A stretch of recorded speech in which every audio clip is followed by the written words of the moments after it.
Bienvenue dans le 5e numéro de votre émission Ma culture, ma fierté, mon histoire, mon identité.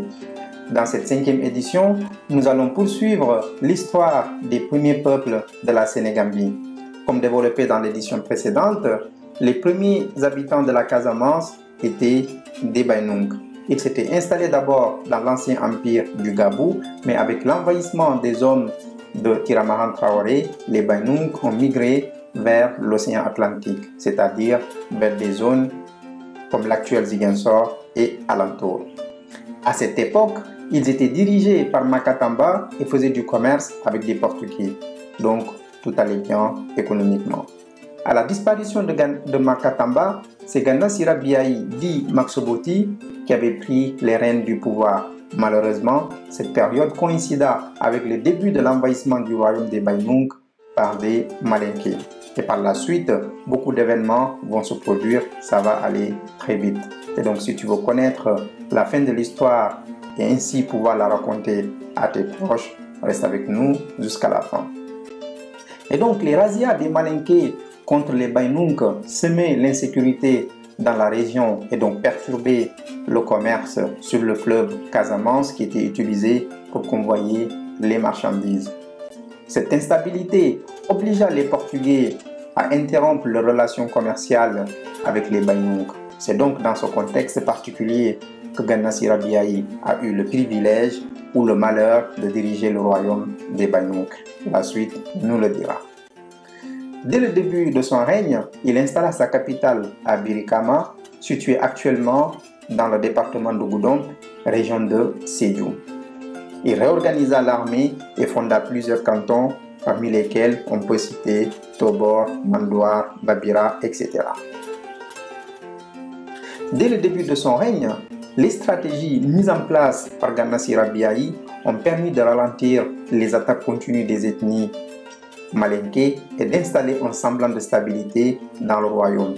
Cependant, selon plusieurs sources, les méthodes d'administration de Gana Sira Biaï étaient très rudes pour cette population pacifique. Il faut rappeler que les Baïnoung étaient une ethnie très hospitalière, préférant la paix à la guerre. Ils pouvaient même abandonner leur terroir plutôt que de le défendre par des armes.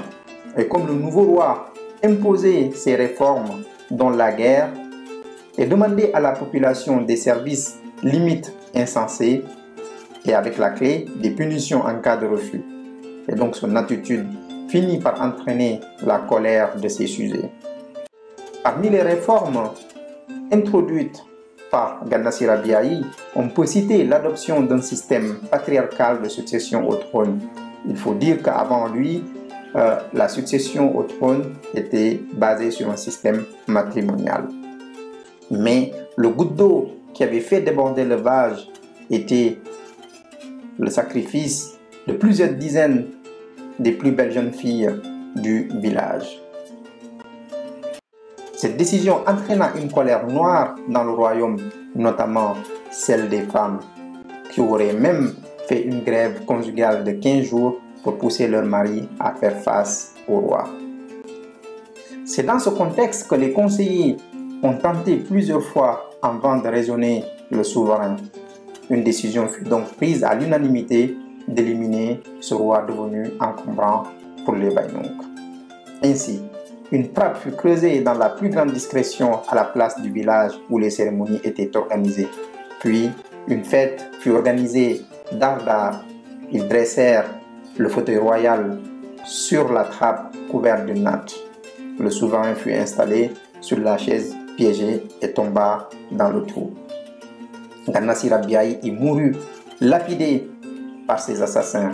Mais avant de mourir, il aurait maudit son peuple et lui prédit une disparition inéluctable.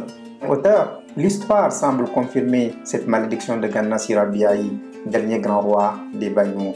Car au XVIIe siècle, le peuple Baïnoung a été victime d'un véritable génocide de la part de ses voisins Diola et Mandeng. Aujourd'hui encore, la langue Baïnoung est très peu parlée et ce peuple peut passer parfois comme voué à disparaître. Quoi qu'il en soit, je tiens à préciser que personnellement, je suis descendant Baïnouk et j'en suis fier. Soyons donc fiers de notre culture, de nos origines. Cette édition s'arrête là. Merci de nous avoir suivis. À très bientôt.